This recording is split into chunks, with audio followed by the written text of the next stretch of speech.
할렐루야. 오늘 성경 말씀 사도행전 7장 보겠습니다. 성경 말씀 사도행전 7장 보겠습니다. 대제사장이 이르되 이것이 사실이냐? 스데반이 이르되 여러분 부형들이여 들으소서.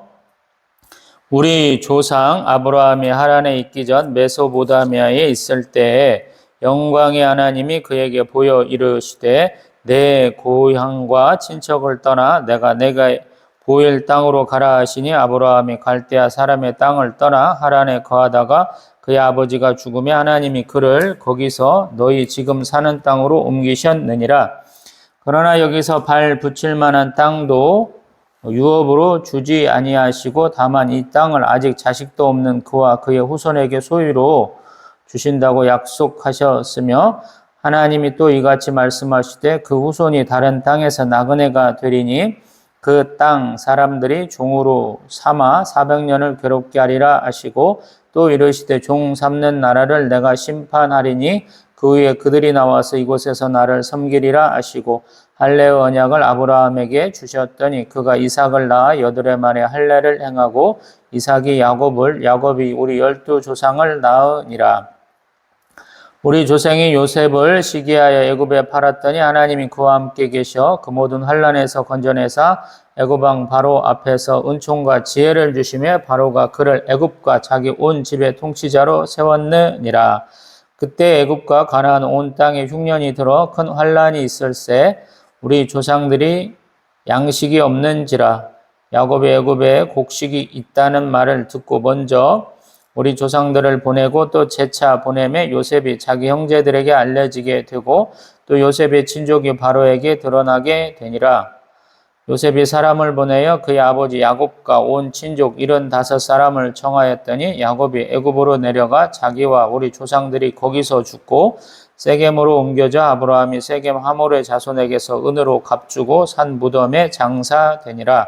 하나님이 아브라함에게 약속하신 때가 가까우매 이스라엘 백성이 애굽에서 번성하여 많아졌더니 요셉을 알지 못하는 새 임금이 애굽 왕위에 오르매 그가 우리 족속에게 교활한 방법을 써서 조상들을 괴롭게 하여 그 어린 아이들을 내버려 살지 못하게 하려 할세 그때 모세가 낳는데 하나님 보시기에 아름다운지라. 그의 아버지의 집에서 3달 동안 길리더니 버려진 후에 바로의 딸이 그를 데려다가 자기 아들로 기름에 모세가 애굽 사람의 모든 지혜를 배워 그의 말과 하는 일들이 능하더라. 나이가 40이 되매 그 형제 이스라엘 자손을 돌볼 생각이 나더니 한 사람이 원통한 일 당함을 보고 보호하여 압제받는 자를 위하여 원수를 갚아 애굽 사람을 쳐 죽이니라. 그는 그의 형제들이 하나님께서 자기의 손을 통하여 구원해 주시는 것을 깨달으리라고 생각하였으나 그들이 깨닫지 못하였더라. 이튿날 이스라엘 사람끼리 싸울 때에 모세가 와서 화해시키려 하여 이르되 너희는 형제인데 어찌 서로 해치느냐 하니 그 동물을 해치는 사람이 모세를 밀어뜨려 이르되 누가 너를 관리와 재판장으로 우리 위에 세웠느냐? 내가 어제는 애굽 사람을 죽인 것 같이 또 나를 죽이려느냐 하니 모세가 이 말 때문에 도주하여 미디안 땅에서 나그네 되어 거기서 아들 둘을 낳으니라. 40년이 참에 천사가 시내산 광야 가싯나무 떨기 불꽃 가운데서 그에게 보이거늘 모세가 그 광경을 보고 놀랍게 여기 알아보려고 가까이 가니 주의 소리가 있어 나는 내 조상의 하나님 즉 아브라함과 이삭과 야곱의 하나님이라 하신대 모세가 무서워 감히 바라보지 못하더라. 주께서 이르시되 내 발에 신을 벗으라. 내가 서 있는 곳은 거룩한 땅이니라. 내 백성이 애굽에서 괴로움 받음을 내가 확실히 보고 그 탄식하는 소리를 듣고 그들을 구원하려고 내려왔느니 이제 내가 너를 애굽으로 보내리라 하시니라. 그들의 말이 누가 너를 관리와 재판장으로 세웠느냐 하며 거절하던 그 모세를 하나님은 가시나무 떨기 가운데서 보이던 천사의 손으로 관리와 속량하는 자로서 보내셨으니 이 사람이 백성을 인도하여 나오게 하고 애굽과 홍해와 광야에서 40년간 기사와 표적을 행하였느니라. 이스라엘 자손에 대해 하나님이 너희 형제 가운데서 나와 같은 선지자를 세우리라 하던 자가 곧 이 모세라. 시내산에서 말하던 그 천사와 우리 조상들과 함께 광야 교유에 있었고 또 살아있는 말씀을 받아 우리에게 주던 자가 이 사람이라. 우리 조상들이 모세에게 복종하지 아니하고자 하여 거절하며 그 마음이 도리어 애굽으로 향하여 아론더러 이르되 우리를 인도할 신들을 우리를 위하여 만들라. 애굽 땅에서 우리를 인도하던 이 모세는 어떻게 되었는지 알지 못하노라 하고 그때 그들이 송아지를 만들어 그 우상 앞에 제사하며 자기 손으로 만든 것을 기뻐하더니 하나님이 외면하사 그들을 그 하늘의 군대 섬기는 일에 버려두셨으니 이는 선지자의 책에 기록된 바 이스라엘의 집이여 너희가 광야에서 40년간 희생과 제물을 내게 드린 일이 있었느냐. 몰록의 장막과 신 네판의 별을 받들었음이여 이것은 너희가 절하고자 하여 만든 형상이로다. 내가 너희를 바벨론 밖으로 옮기리라 함과 같으니라. 광야에서 우리 조상들에게 증거 장막이 있었으니 이것은 모세에게 말씀하신 이가 명하사 그가 본 그 양식대로 만들게 하신 것이라. 우리 조상들이 그것을 받아 하나님이 그들 앞에서 쫓아내신 이방인의 땅을 점령할 때 여호수아와 함께 가지고 들어가서 다윗 때까지 이르니라. 다윗이 하나님 앞에서 은혜를 받아 야곱의 집을 위하여 하나님의 초소를 준비하게 하여 달라고 하더니 솔로몬이 그를 위하여 집을 지었느니라. 그러나 지극히 높으신 이는 손으로 지은 곳에 계시지 아니하시니 선지자가 말한 바 주께서 이르시되 하늘은 나의 보좌요 땅은 나의 발등상이니 너희가 나를 위하여 무슨 집을 짓겠으며 나의 안식할 처소가 어디냐. 이 모든 것이 다 내 손으로 지은 것이 아니냐 함과 같으니라. 목이 곧고 마음과 귀의 할례를 받지 못한 사람들아 너희도 너희 조상과 같이 항상 성령을 거스르는 도다. 너희 조상들이 선지자들 중에 누구를 박해하지 아니하였느냐. 의인이 오시리라 예고한 자들을 그들이 죽였고 이제 너희는 그 의인을 잡아준 자요 살인한 자가 되나니 너희는 전사가 전한 율법을 받고도 지키지 아니하였도다 하니라. 그들이 이 말을 듣고 마음에 찔려 그를 향하여 이를 갈거늘 스데반이 성령 충만하여 하늘을 우러러 주목하여 하나님의 영광과 및 예수께서 하나님 우편에 서신 것을 보고 말하되 보라 하늘이 열리고 인자가 하나님 우편에 서신 것을 보노라 한데 그들이 큰 소리를 지르며 귀를 막고 일제히 그에게 달려들어 성 밖으로 내치고 돌로 칠세 증인들이 옷을 벗어 사울이라 하는 청년의 발 앞에 두니라. 그들이 돌로 스데반을 치니 스데반이 부르짖어 이르되 주 예수여 내 영혼을 받으시옵소서 하고 무릎을 꿇고 크게 불러 이르되 주여 이 죄를 그들에게 돌리지 마옵소서 이 말을 하고 자니라. 사울은 그가 죽임 당함을 마땅히 여기더라. 아멘. 할렐루야. 우리 7 집사님 중에 첫 번째로 이름이 거론되시는 스데반 집사님이 공의에 잡혀가셔서 어떻게 그들이 말하는 그들이 기소했던 내용 우리 6장 13절에 얘기하는 것처럼 거룩한 곳과 율법을 거슬러 말하였다라는 부분에 대한 반론을 피는 거예요.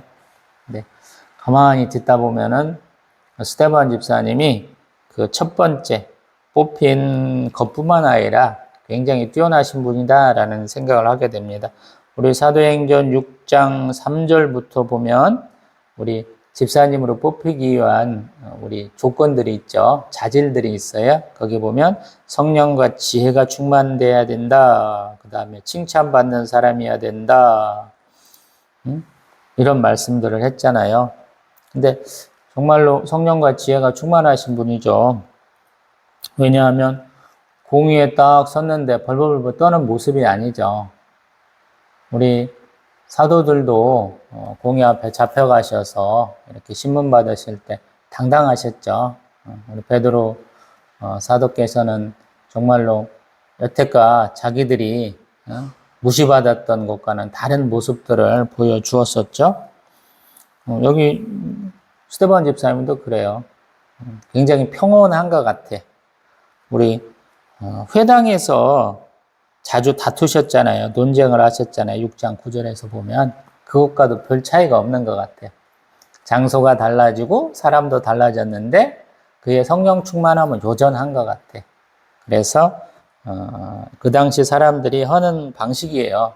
처음에 자기가 말하고자 하는 대상들을 불러요. 그래서 7장 이전에는 여러분 부형들이여 들으소서 그러고 자기들의 그 사람들의 이목을 집중을 시켜줘요.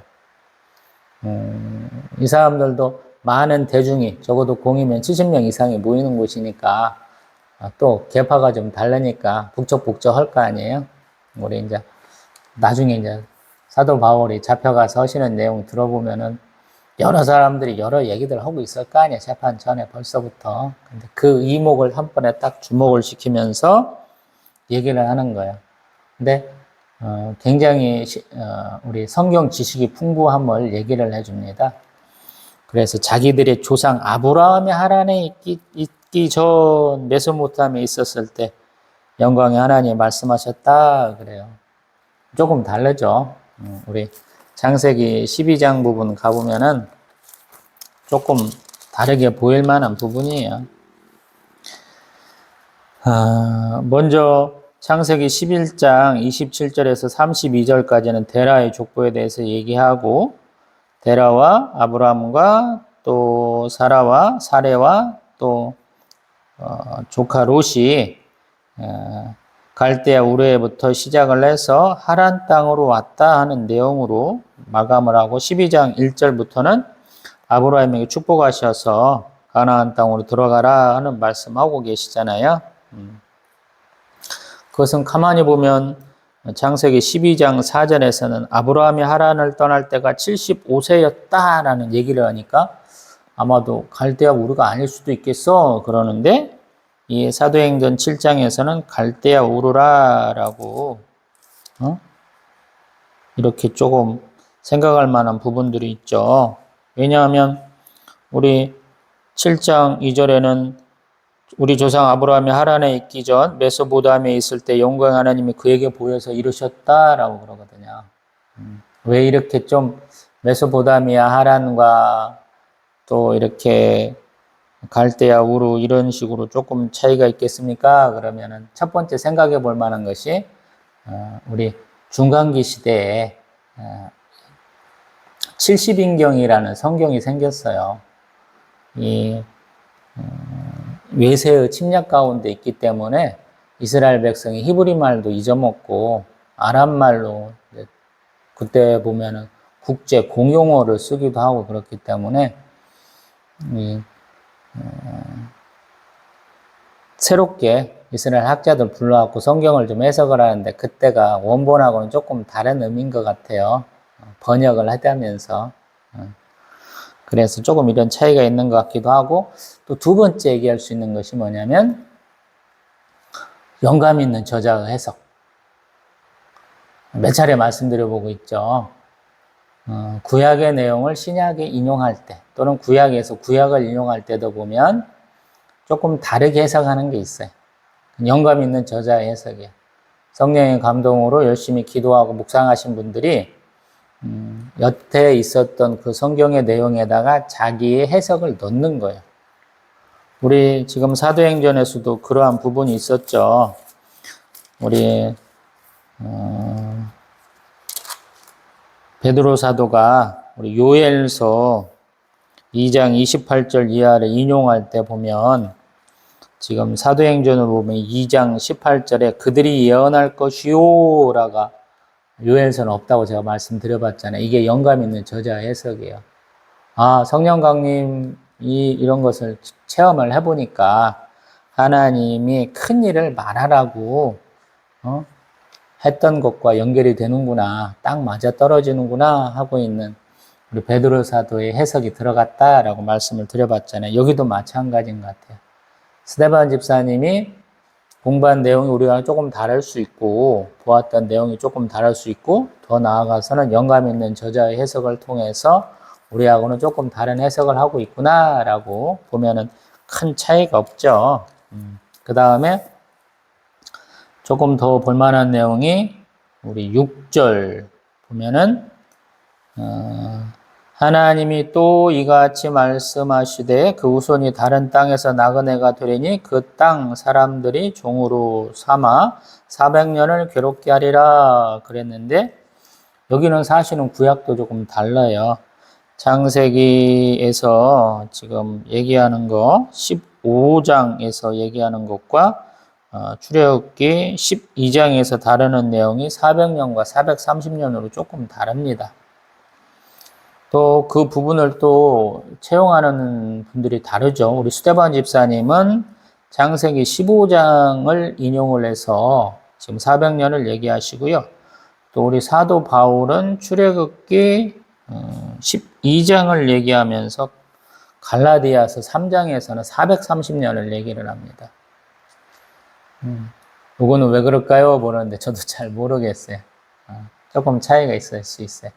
근데 제가 창세기를 다루면서 우리 조금 다른 말씀 한번 드려봤죠. 우리 가나안 땅으로 오는 사람들 숫자를 어떻게 세야 됩니까? 그랬을 때 조금 생각해 볼 문제가 있습니다. 라고 한번 말씀을 드려봤죠. 디나라는 그 험한 일 당했던 소녀를 넣느냐 빼느냐, 이름만 있고 숫자는 빠지는 것이 아니냐. 그래서 제가 창세기 46장 인용하면서 조금 생각해 볼 문제입니다. 라고 한 말씀 드려봤죠. 그래서 이 70명도 사실은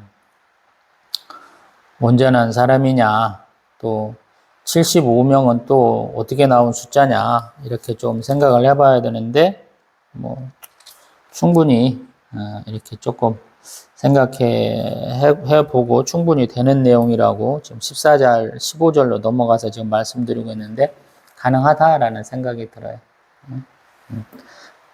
지금 메소포타미아, 갈대아, 우르냐 아니면 하란이냐 문제, 또 두 번째로 400년이냐 430년이냐 문제, 또 세 번째로 지금 짧게나마 70명이냐 75명이냐 여기까지도 조금 연달아서 조금 얘기를 해봤습니다.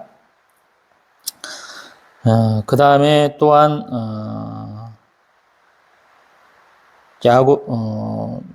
조금 봐야 되는 것이 15절에 야곱이 애굽으로 나아가 자기와 우리 조상들이 거기서 죽고 세겜으로 옮겨져 아브라함이 세겜 하몰의 자손에게서 은으로 값주고 산 무덤에 장사되니라 그랬죠. 우리 야곱도 잠깐 생각을 해보면 애굽에 가서 약 17년 정도 생활하면서 우리 손주들 때로는 중손주까지 다 보았으니까 70명과 75명 문제를 조금 그렇게 막 심각하게 볼 필요는 없다라는 생각이 좀 들어요. 그 다음에 이제 본격적으로 모세의 나이가 40이 되었을 때 자신의 사역을 모세는 깨달았다 그랬죠. 그래서 25절에서 그는 그의 형제들이 하나님께서 자기 손을 통하여 구원해 주시는 것을 깨달으리라고 생각하였으나 그들이 깨닫지 못하였다라는 것. 그래서 비극적인 일들이 일어나가지고 도망을 좀 쳤어야 했죠. 그리고 지금 시내산 광야 가시떨기 가운데서 전사를 보였다 하는 장면으로 좀 넘어가 봅니다. 출애굽기 3장 2절이에요.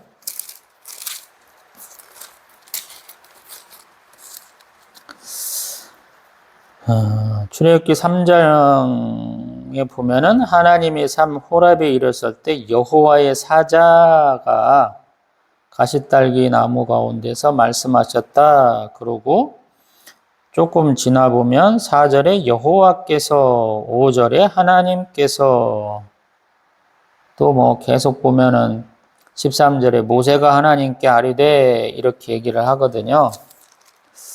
그러면 여기 천사하고는 조금 다른 건가요? 라고 생각을 해봐야 되잖아요. 근데 우리가 생각하는 천사의 개념보다 이 사람들이 천사를 굉장히 섬기는 사람들입니다. 믿고 따르는 사람이에요. 우리가 마태복음에서도 그러한 부분이 좀 나와요. 예전에도 말씀드려봤는데 마태복음에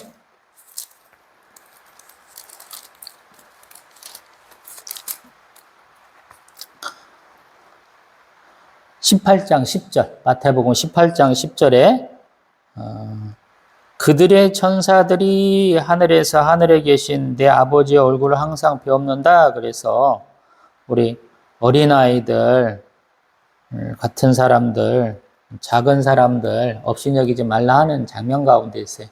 그들의 천사들이라고 표현하는 것은 수호천사의 개념이거든요. 이러한 비슷한 개념이 우리 사도행전 12장에도 있어요. 사도행전 12장 15절에 보면 베드로 사도가 옥에 갇혔다가 천사가 풀어주면서 성도들이 있는 곳에 갔는데 문 두들기니까 로데라고 하는 어떤 여자아이가 문도 안 열어주고 가서 안에부터 베드로 사도가 왔어요 라고 얘기하니까 사람들이 안 믿잖아요. 그때 하는 장면 중에 나와요. 자꾸 성도들은 미쳤다 그러는데 사도들은 미쳤다 그러는데 로데는 아니라 그러니까 뭐라고 그러냐면 그의 천사라 하더라 그래. 그의 천사. 이게 수호 천사예요. 그리고 천사들을 참 많이 믿었다 하는 그 얘기를 조금 더 보는 의미에서 보면 히브리서에 가보면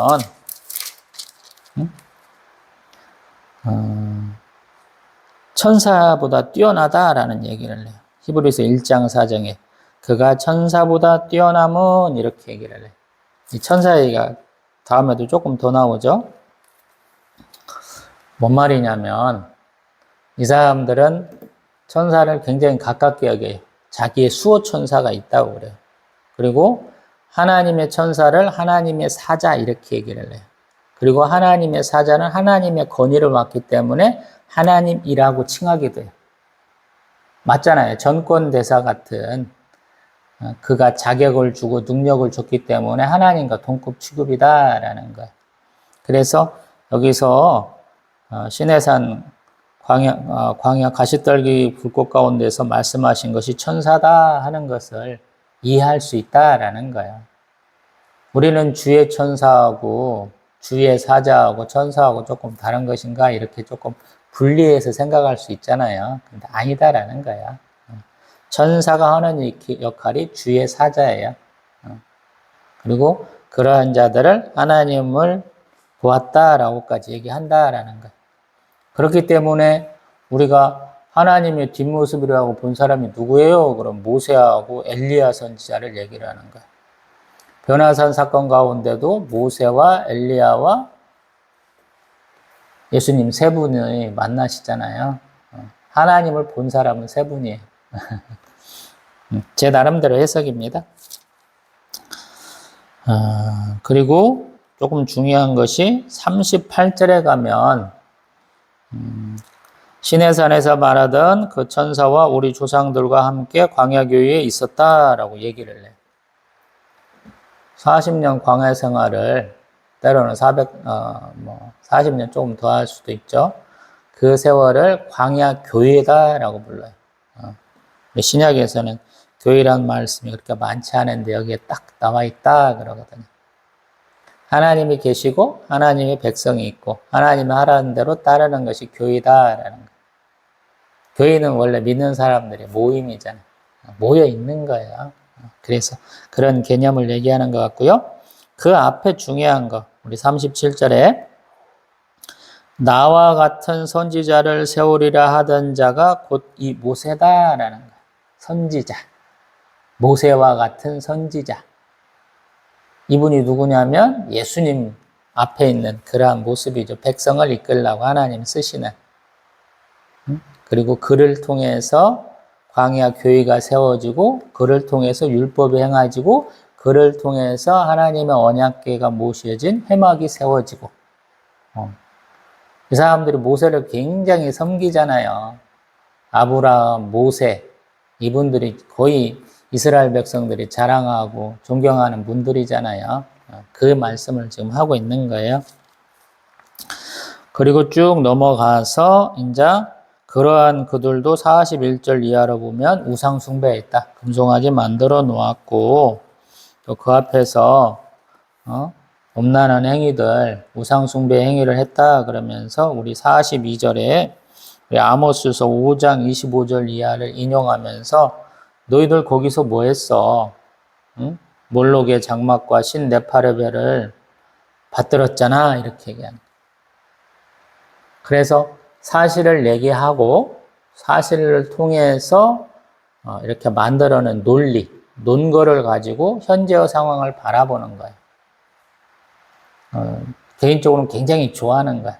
네가 하는 말이 성경에 근거가 있어. 이 말씀 들으면 어떤 때는 턱 막힐 때가 있잖아요. 왜냐하면 내 생각으로 하는 말일 때가 있으니까. 근데 성경에 있는 인물들은 대개 성경에 있는 내용을 얘기를 합니다. 예수님도 마찬가지고 열두 사도들도 또 우리 스데반 집사님 또 빌립 집사님도 그런 말씀을 하세요.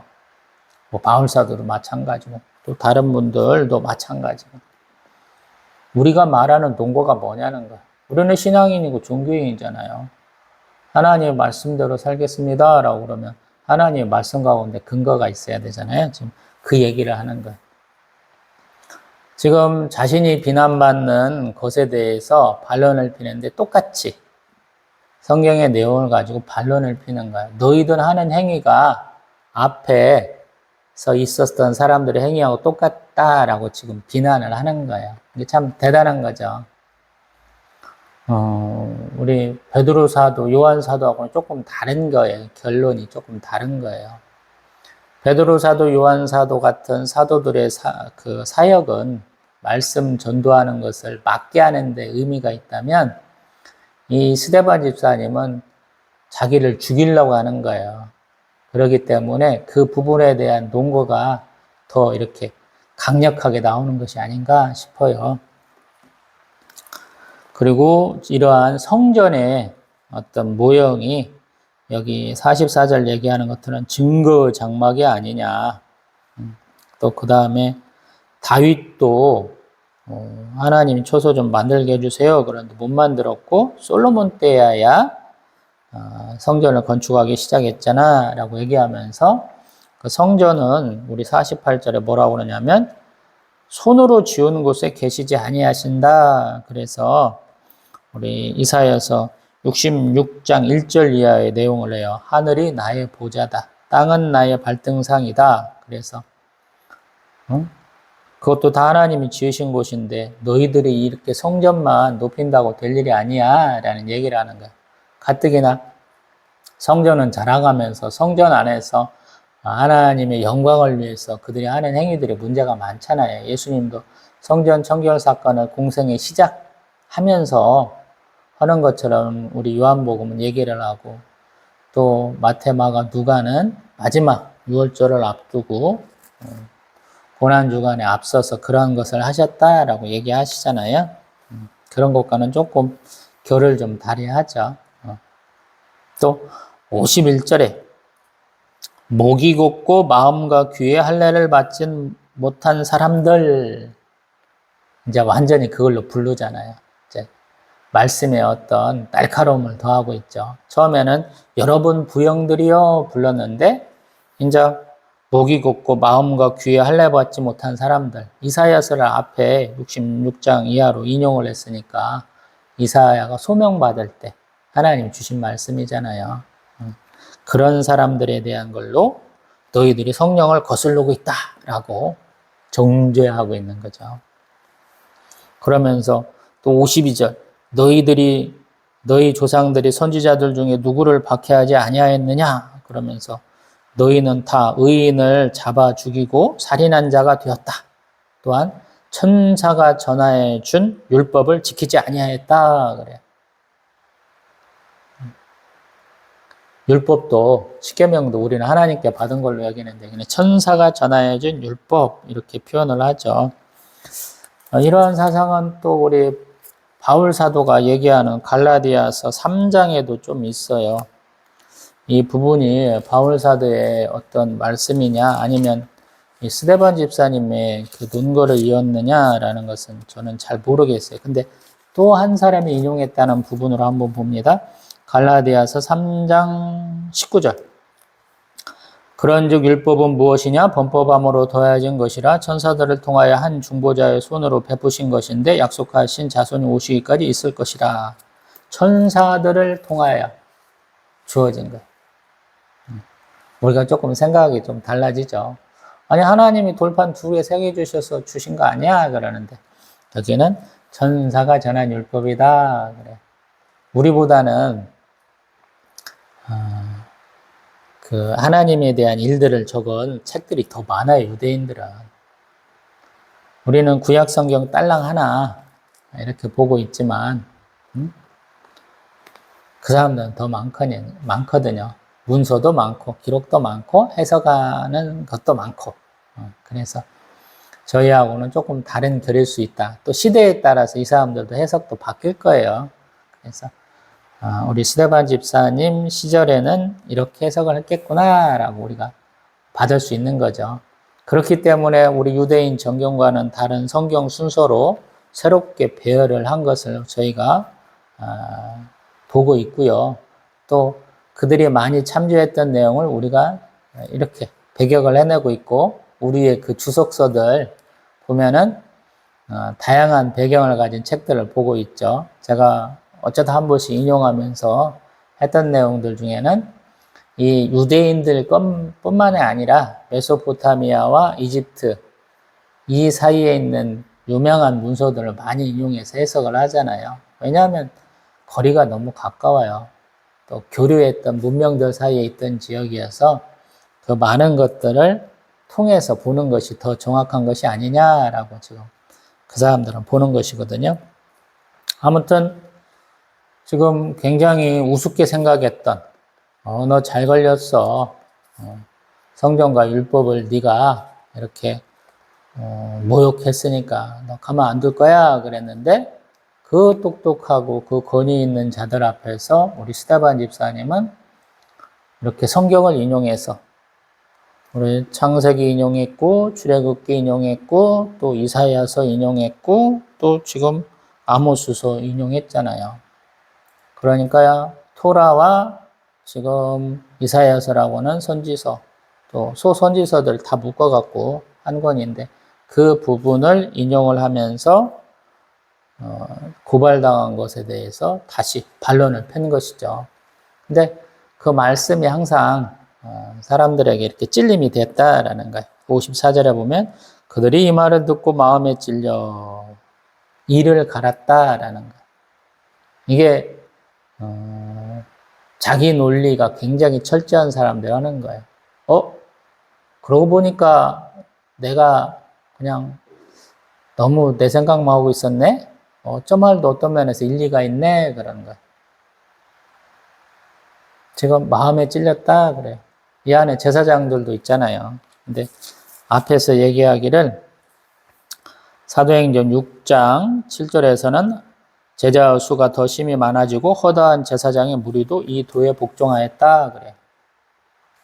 그러니까 틀린 말이 아닌 거예요. 근데 귀에는 고깝게 들리는 거예요. 거슬리는 거예요. 그러니까 막 화를 내면서 막 소리를 빽빽 질러대고 막 그러는 거예요. 소위 말해서 우리 대한민국 국회에서 보는 거예요. 누가 와서 이렇게 국회에서 의장단 앞에서 이렇게 얘기하고 있으면 앉은 사람들이 막 떠들면서 하는 거랑 똑같아요. 그런데 그런 모습을 보면서 자기의 생사 여탈권을 쥐고 있는 공의에서 그들이 막 소리 지르면서 분해하는 모습을 보면서 우리 스데반 집사님은 어떤 모습이냐면 성령 충만하였다. 할렐루야. 꼭 성령 충만을 방언하는 것으로만 얘기할 것이 아니다라는 거야. 성령 충만해서 뭘 봤냐면 하늘을 봤다라는 거야. 하늘을 우러러 주목하였는데 이게 가능한 이유가 뭡니까? 그러면 이슬은 재판받을 때 또 어떤 사람들을 심판할 때 사람의 뜻으로 굽게 하면 안 된다. 엉터리만 하면 안 된다. 그래서 구멍이 뻥 뚫려 있어요. 지붕이 없어요. 그래서 재판하는 중간에 이렇게 하늘 우러러 볼 수 있는 거예요. 밑에 사람들은 막 떠들면서 욕도 해대가면서 막 손가락질 하면서 막 그러고 있는데 스데반 집사님은 하늘 보면서 성령 충만해가지고 하나님의 영광을 및 예수께서 하나님 우편에 서신 것을 보셨다. 앞에 내용 다 몰라도 돼. 내가 할 만하고 내 믿음을 나를 정죄하는 자 앞에서 했더니만 하나님의 영광도 보고 예수님도 보았다라고 얘기하는 거예요. 참 기가 막히고 코가 막힌 상황이죠. 하늘이 열리고 인자가 하나님 우편에 서신 것을 보노라. 앞에 하는 내용도 찔리는데 뒤에 하는 내용은 더 점이 가경이잖아요. 그러다 보니까 사람들은 소리 지르고 귀를 막고 막 달려 들어가지고 막 성 밖으로 내치고 막 돌로 치고, 그것도 돌도 적당히 던지는 게 아니고 아주 힘있게 던지려고 옷 벗어가지고 사울이라는 사람 앞에 두고는 막 열심히 친다라는 거. 돌도 우리가 짱가고 갈 때 뭐 짱돌만한 거, 야구공만한 걸로 던지려고 생각하는데 이 사람들은 조금 더 큰 걸로 던지는 것 같아요. 그러니까 옷도 벗죠. 그때 스데반 집사님은 큰 소리로 뭐라고 부르시냐면 주 예수여 내 영혼을 받으시옵소서. 아멘. 예수님은 아버지 내 영혼을 아버지 손에 부탁하나이다. 누가복음 23장 46절에서 이 말씀하시고 돌아가셨죠. 근데 아는 거예요. 자신의 영혼을 받아들일 수 있는 분이 예수님이시다라고 예수님을 부르는 거예요. 그 다음에 또 60절 무릎을 꿇고 크게 소리 지른다라는 거예요. 죽을 때가 다 돼서 마지막 기도의 내용은 뭐냐면 주여 이 죄를 그들에게 돌리지 마옵소서. 아멘. 예수님도 이 말씀 하셨죠. 아버지 저들을 사하여 주옵소서 자기들이 하는 것을 알지 못함입니다. 라고 누가복음 23장 34절에서 말씀하셨잖아요. 감사도 하고 간구도 하고 이렇게 돌아가시는 거죠. 사울은 근데 아유 잘 죽었어 이러고 있다는 거예요. 이만큼만 봅니다. 성경이 참 어려워요. 근데 하나님은 극좌도 아니고 극우도 아니세요. 그 모든 것을 포함하셔요. 그래서 한쪽으로 치우치면 너무 치우치면 안 된다라고 말씀하셔가지고 가운데쯤으로 오게 하시고 또 한쪽으로 너무 치우치면 또 오른쪽으로 치우치면 다시 가운데로 부르셔요. 그리고 하나님은 우리가 잘 모르는 그 선 안에 있으면 다 괜찮다라고 그랬어요. 어떤 면에서 보면 우리 한국 사람들은 가운데 정도를 가야 돼 이런 얘기가 있잖아요. 중립이 있어야 돼 이런 얘기 하잖아요. 근데 사실은 중립같이 아무것도 안 하는 사람들은 없거든요. 한국 사람들은 되게 중립하면 아무것도 안 하는 사람이야. 제가 볼 때는 이것도 아니야 저것도 아니야 그러면 아무것도 아닌 거야. 극좌이든 극우든 하는 사람이 일을 열심히 하는 사람이 아닌가 저는 생각이 되거든요. 찌그락짜그락 하면서 서로 배우고 발전하고 그러는 것이 아닌가 싶어요. 성경도 마찬가지. 베드로 요한 사도의 그 공의에서의 발언은 그래도 좀 약했다라는 걸 보여주잖아요. 성령과 지혜가 충만하고 칭찬받는 사람, 구제하는 일에 쓰이려고 이렇게 뽑혔던 스데반 집사님은 더 성령 충만을 받아가지고 자기 앞에 있는 사람들을 정죄하잖아요. 어찌 보면 예수님이 하셨던 일에 가장 가까웠던 분이에요. 제목도 하나를 더 했잖아요. 그에게다 백성들을 모독했다라고 제목 하나가 추가되는 분이 사도 바울이거든요. 그래서 그런지 이분들은 더 열심인 것 같아요. 더 논리적으로, 더 과감하게 자기들을 정죄하는 사람들의 죄에 대한 논의를 하는 거예요. 근데 괜한 시비가 아니고 성경의 말씀으로 하고 있죠. 그래서 반박하기가 어려운 거예요. 내가 이르지 못한 경지, 내가 받지 못한 사랑, 축복에 대한 그 시기 질투가 아닌가 싶을 정도로 예수님도 십자가에 돌아가셨고 우리 스데반 집사님도 투석형으로 돌아가셨고 사도 바울도 마찬가지고 그래서 가만히 보면은 일단은 성경을 잘 알아야 되겠다라는 생각. 왜냐하면 성경이 기본이 되니까 그 말씀을 가지고 읽고 묵상하고 하나님께 기도하고 응답받고 내가 이 상황에서 어떠한 일을 해야 돼라는 것을 깨닫게 되는 것이죠. 성령 충만함 받으면 내가 하나님의 성도가 된 거야. 하나님의 자녀가 된 거야. 그래서 꼭 방언을 해야 된다라고 압박감 느끼시는 분들이 참 많을 것 같은데 성령 충만함 받으면 지혜가 생기고 또 용기가 생기는 것 같아요. 저는 스테반 집사님이 성령 충만으로 받은 것 중에 가장 큰 게 뭐야? 그러면 용기가 있지 않을까? 이 생각을 하거든요. 개인적으로는. 이러한 용기, 이러한 패기 누가 주시는 거예요? 하나님이 주시는 거잖아요. 예수님은 공회에 나가서 오히려 자기가 정죄받았을 때 그냥 아무 말도 안 하시잖아요. 야, 말도 안 되는 소리 하지 마. 나 그런 일 한 적 없어. 라고 적극적으로 방어하시는 분이 아니죠. 예수님 항상 제자들 12 제자, 또 70여 제자를 파송하실 때 보면 너희들 사람들한테 잡혀갈 때 걱정하지 마. 성령님이 너희들에게 적절한 말씀 주실 거야. 걱정하지 마. 그러셨잖아요. 실제로 그렇죠. 우리 여태까지 보니까 오순절 성령강림 사건 이후로 우리 사도들이나 스데반 집사님이나 잡혀갔는데 말발로 안 지잖아요. 소위 말해서. 논리로 안 지고 성경 지식으로 안 지잖아요. 근데 예수님 아무 말도 안 하셨거든요. 근데 사실에 대한 질문을 할 때 그렇다고 인정하셨죠. 하나님의 아들 되시고 이스라엘의 왕 되시고 그리스도가 되심에 대한 긍정을 하셨죠. 그러므로 돌아가셨잖아요. 스데반 집사님은 더 강력해가지고 용기를 내서 잘못을 바로 잡기도 하고 또 정죄까지도 하잖아요. 이렇게. 그래서 더 놀라운 것 같아.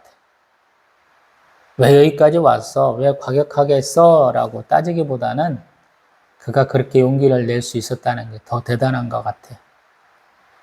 하나님 원하시는 방향인지도 몰라요. 온 유대와 사마리아 땅끝까지 예수 그리스도 증거해야 되잖아요.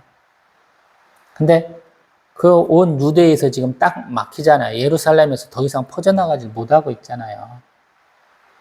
남자만 3,000명, 5,000명, 제사장들까지 다 예수님 다 믿는다 그러는데 거기가 지금 한계잖아요. 그 한계를 벗어날 수 있는 것이 무엇이겠느냐라는 거. 생각의 틀을 깨야 되죠. 좋게 좋게 타협하는 것은 안 되는 거잖아요. 지금 어떻게든지 타협하려는 모습, 그 안에서 최선을 다하려는 모습, 그들이 바뀌기를 기다리는 모습이잖아요. 근데 우리 스데반 집사님은 그냥 핵폭탄급으로 그냥 팍 터져버리잖아요. 예수님은 인정을 해, 그분들도. 하나님으로부터 말미암았다는 걸 인정을 하잖아요. 요한의 세례가 하늘로부터냐 땅으로부터냐 그러는데 말 못하잖아요. 자기들도 안다라는 거예요. 사도들도 어차피 인정할 수밖에 없어요. 왜냐하면 맨날 표적과 이적과 기사가 그들을 통해서 나타나니까 성전에서 성도들이 다 인정한다는 거 아니에요.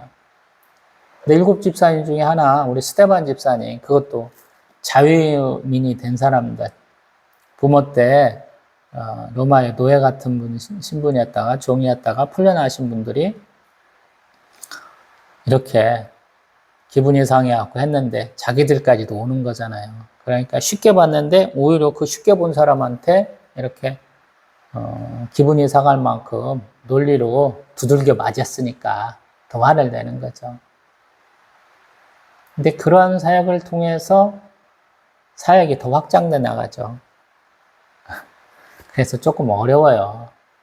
성령 충만함은 굉장히 어려운 거예요. 지혜도 없고 용기도 없고 또 하나님 나라에 대한 생각을 다시 해보는 계기가 되는 거예요.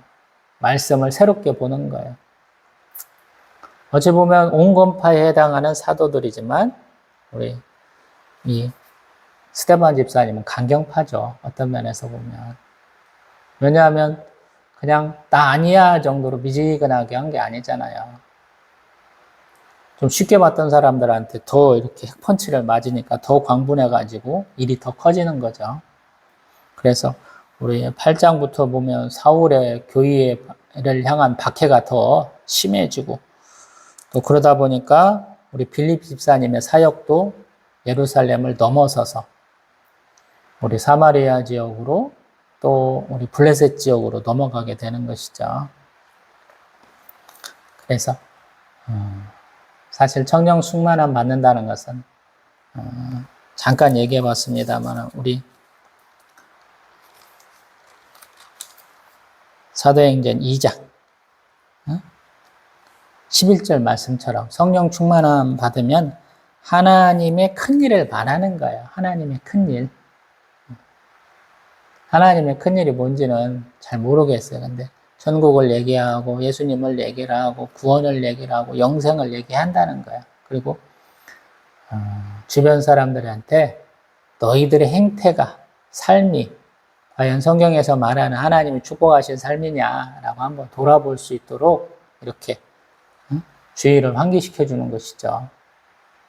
그러다 보니까 어떤 사람은 선지자적 사역이 돼가지고 맨날 잘못 지적해야 되고, 어떤 사람은 제사장적 사역에 대해서 축복하기도 하고 이렇게 되는 것이죠. 예수님은 삼중직이잖아요. 왕이요, 제사장이요, 선지자셨다 그러잖아요. 축복하기도 하시고 혼내시기도 하고. 근데 군림하지 아니하시고 섬기는 왕으로서의 모습으로 보여주셨죠.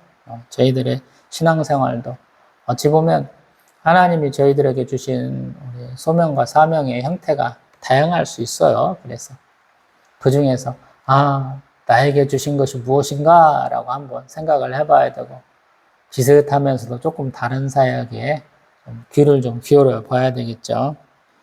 그래서 지금 사도행전 나오는 중에 가장 강력하신 분 중에 하나가 스데반 집사님. 그분은 성령 충만함으로 이 백성에게 그들의 잘못을 지적하고 또 하나님이 어떻게 한 사람을 축복하신지를 얘기를 하는 거죠. 우리가 하나님 믿고 신앙생활하면서 가장 큰 축복이 뭐예요? 하나님, 예수님 만나는 거죠.